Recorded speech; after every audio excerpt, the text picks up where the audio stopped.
Hmm, oui, d'accord. C'est une séance qui ne laissera personne indifférent.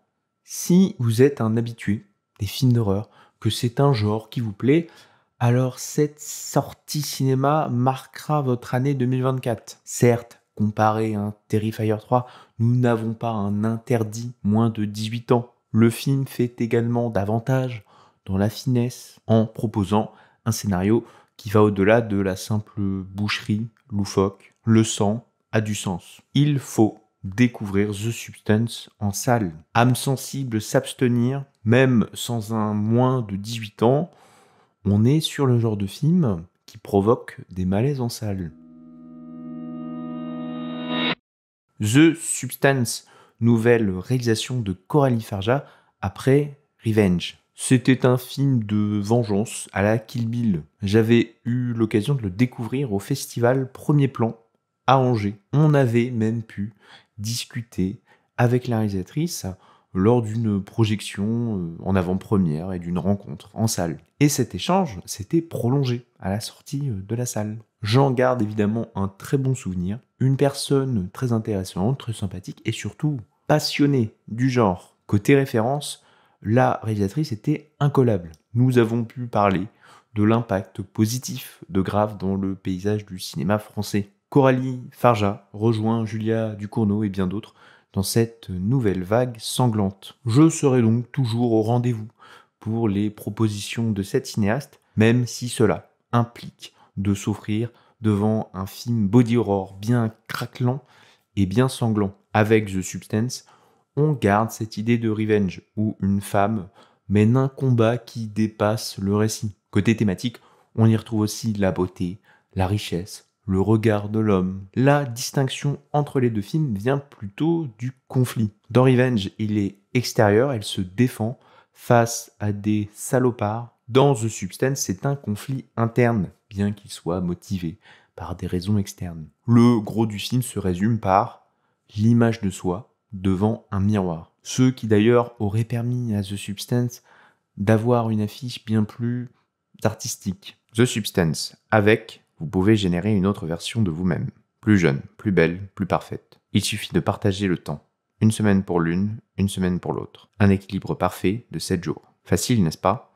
Si vous respectez les instructions, qu'est-ce qui pourrait mal tourner ? C'est un pitch très simple et globalement, le film restera simple de bout en bout. On est quasiment sur un concept à la Black Mirror. On a donc cette substance inconnue du grand public et qui s'acquiert par un numéro de téléphone. Tout ça restera bien flou. Ce n'est qu'un prétexte au scénario. Qu'importe de savoir d'où vient la substance, même si ça fait des liens avec de la drogue, avec le botox. Ce qui nous intéresse vraiment, ce sont ses effets.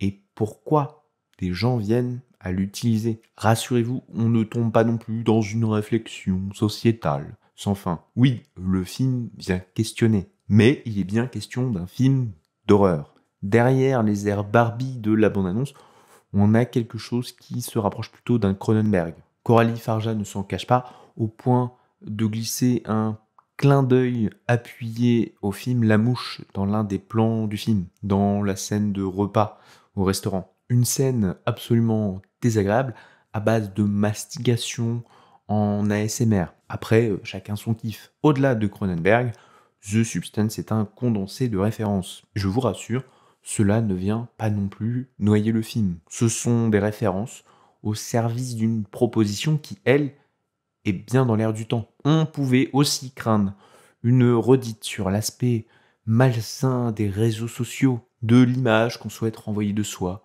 à travers les écrans. J'ai beaucoup de mal avec ce genre de message bateau qui souvent ne creuse pas bien loin. Une grosse pensée à la Palme d'Or au Festival de Cannes en 2022, sans filtre, que j'ai trouvé d'une lourdeur absolue et d'un raisonnement abyssal. Oui, je n'ai pas beaucoup aimé. Ici, cette thématique de l'image de soi est abordée, mais au diable, les réseaux sociaux. Le mal-être est plus profond. Oubliez donc le récit caricatural et un brin boomer sur l'horreur des réseaux sociaux. Creusons plus loin.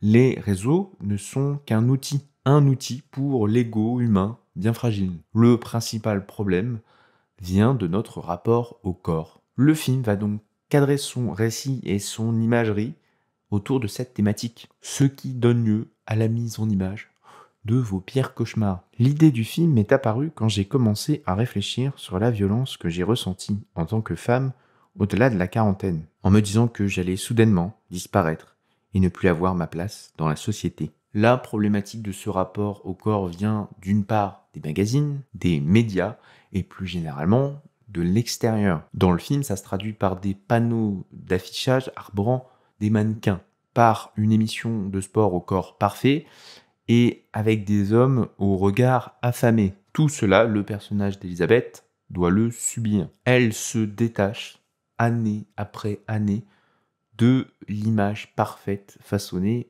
par cet extérieur, par la société. Ce n'est plus elle qui est représentée dans les pubs, ce n'est plus elle sur ce panneau d'affichage. On peut généraliser ça à l'ensemble de la population. Le vieillissement est malheureusement synonyme d'une détérioration de l'humain. Évidemment, ce triste constat que nous renvoie la société est d'autant plus vrai chez les femmes. Mais The Substance a le mérite de ne pas épargner les hommes de cette malédiction. C'est un homme qui amènera Elisabeth à se tourner vers la substance afin de retrouver grâce auprès d'un monde qui lui tourne le dos. Ça ne vous aura pas échappé, je qualifie l'ensemble de ces signaux rabaissants comme étant extérieurs. Extérieurs à qui ? À la personne qui observe, à vous, à moi. L'image de soi se construit en interne. Vous vous jugez en permanence. Pour vous construire, il vous faut une référence. Bien souvent, cette direction nous est donnée parce qu'on peut observer du monde. C'est là qu'entre en jeu la problématique des corps parfaits, de la mise en scène de la vie quotidienne à travers les pubs, les films, bref, les médias. Oui, ce qui peut sembler très extérieur à nous-mêmes a finalement un impact très interne. Cela modifie notre horizon à atteindre pour l'image de soi. Un objectif pas forcément à notre portée, pour des questions d'argent, de temps, ou simplement d'irréalisme. Si votre image s'est construite à travers des super-hommes qui sauvent le monde et qui obtiennent la reconnaissance de tous, alors difficile d'accepter d'être un simple humain parmi tant d'autres. Bonne nouvelle,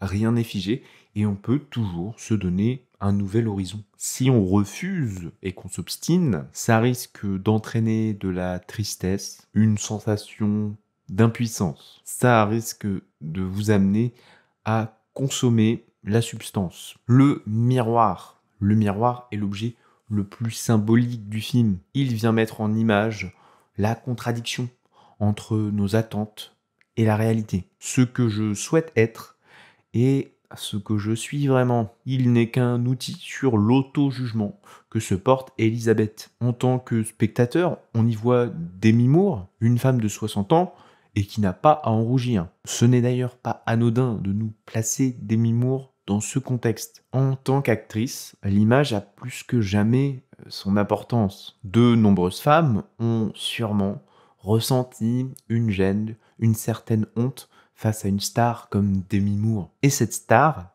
sera-t-elle éternelle ? Son image ? Non. The Substance nous présente une vedette à l'aube de sa fin de carrière. Elle devient elle-même victime de cette image qui lui avait pourtant valu ses heures de gloire. Sue viendra ensuite, grâce à la Substance, corriger ça, mais pour combien de temps ? The Substance est un film sans véritable méchant, ou plutôt sans véritable gentil. Elisabeth a été celle qui, en premier, a répandu l'image d'une certaine perfection féminine, une perfection du corps. Nous arrivons au moment du revers de la médaille en ce qui la concerne. Après avoir fait complexer des milliers et des milliers de femmes, voilà que la vieillesse vient se mettre en travers du modèle de la femme parfaite qu'incarne Elisabeth, et donc, côté réalité, Demi Moore. Autrement dit, elle se piège elle-même. D'un côté, elle est la femme modèle, et de l'autre, elle ne peut pas le rester, pour des raisons chronologiques. Sue prend alors la relève, devient la femme modèle, mais il y a un jeu de miroir qui marche dans les deux sens. Elisabeth a été Sue, Sue deviendra un jour Elisabeth. Elles ne font qu'un. Il y a un aspect inéluctable. On a devant nous une tragédie. On crée des gens monstrueux. Ils n'ont rien de méchant dans le fond, mais ils entretiennent un système qui fait du mal à beaucoup de monde et qui finira par leur faire du mal à eux aussi. Beaucoup de souffrance pour ce qui n'est finalement qu'une question d'amas, de chair et de sang. Alors oui, expliqué comme ça fait un peu le tonton qui t'explique qu'on n'est que de la barbaque. D'un sens, oui, The Substance nous fait prendre du recul sur la beauté des corps. Il sexualise à outrance le personnage dessous au point de nous en écœurer. Il vient souligner le malaise d'Elisabeth devant son miroir et nous rend empathiques de son angoisse de l'avant-date. On trouve finalement bien plus de beauté dans la tristesse d'Elisabeth que dans l'assurance hautaine dessous. Le principal problème d'Elisabeth, c'est ce corps. Elle va se détruire pour tenter de répondre au temps qui passe. Et on finit par se dire, tout ça, pour atteindre temporairement un modèle malsain. Tout ça, toutes ces thématiques nous conduisent donc à un body horror justifié. Les séquences horrifiques ne sont pas là simplement pour nous faire un spectacle macabre. Elles permettent d'illustrer nos angoisses du corps. Cela s'articule autour de la nourriture, la détérioration de notre enveloppe corporelle. Elisabeth est le personnage auquel on s'identifie. Sue est le personnage modèle. Une surfemme, aussi bien dans son physique que dans ses capacités, qui lui permettent de créer une pièce secrète en 2-2, comme si elle avait toujours manié les outils. Sa carrière décolle aussi avec une certaine rapidité. Je ne suis même pas sûr qu'on la voit manger dans le film. N'hésitez pas à me le dire en commentaire. Parce que ça aussi, c'est pas un choix hasardeux. Et puis, côté bagarre, on n'est pas loin de la super-héroïne. Oui, ça peut surprendre dans le film. Bref, en vrai, Sue n'existe pas. Elle est l'incarnation, l'image de la femme parfaite. Elle est cet horizon inatteignable et aux capacités extraordinaires. Côté symbolique, nous avons donc la normalité, l'objectif inatteignable. Qu'en est-il de l'image de soi, ce qu'Elisabeth perçoit d'elle-même? Il y a ce qu'elle est, ce qu'elle aimerait être, et ce qu'elle perçoit d'elle-même. Et oui, aïe aïe aïe, ce qui n'existe pas non plus, c'est le monstre qu'Elisabeth croit voir dans son miroir lorsqu'elle se regarde. Celui qui lui fait rater son rendez-vous amoureux avec ce gentil monsieur. Le monstre, c'est la Sue, permet à The Substance de marquer l'année 2024. Il est le résultat du cerveau embrouillé d'Elisabeth. C'est cette ombre qui plane sur elle, cette petite voix qui la rend moche. Le vrai monstre émane d'Elisabeth. Il souhaite bien faire, mais il a détruit totalement. Ce corps, si j'ai besoin de le dire, n'a plus rien de beau, ce n'est qu'un amas de chair. Ce sein qui s'écroule au sol, il est loin des standards de beauté et de la fascination des hommes. Pourtant, c'est un sein, oui, mais sans une femme pour le porter, il n'y a plus grand-chose à fasciner. Fascinons-nous davantage pour les gens que pour cette enveloppe corporelle qui n'a rien d'éternel. Le monstre Sue nous proposera une scène sanguine. Et ça vient bien appuyer l'écœurement du corps. Oui, à outrance. Après une implosion finale, ce qui restera de la tête d'Elisabeth viendra tranquillement se poser sur son étoile au Walk of Fame du Hollywood Boulevard. Le film s'est ouvert sur cette même étoile pour nous signifier le temps qui passe. L'étoile, dans ce début, s'était brisée et on prenait conscience qu'on allait rejoindre une star sur la pente descendante. Elisabeth allait devoir faire face à sa gloire passée. Ce retour sur l'étoile à la fin du film, c'est un geste fort. Ce n'est plus la tristesse de ne plus être qui est mis en avant, mais la fierté d'avoir été. Voilà ce qui restera de ce corps, en arborant la peur d'être oublié, d'être invisible. Cette peur universelle de l'obsolescence, le fait de devenir spectateur de ça, permet de prendre du recul et de mieux nous en extraire. Ce film agit comme un électrochoc sur notre vision des corps. De par son horreur absolue jusqu'à écœurement, il nous rappelle simplement l'importance de s'accepter comme on est. Et en ce qui concerne l'estime de soi, certes, nous baignons dans une société qui idolâtre la beauté, et la jeunesse. Mais face à un miroir, notre seul ennemi, c'est nous-mêmes. C'est une fin de vidéo. Merci à tous de l'avoir suivi. N'hésitez pas à la liker, à vous abonner. Je vous invite évidemment à aller le découvrir en salle. Tenez-vous prêts. Si c'est pas pour vous, c'est pas pour vous. Merci à tous. Et puis, bon appétit. Allez, salut.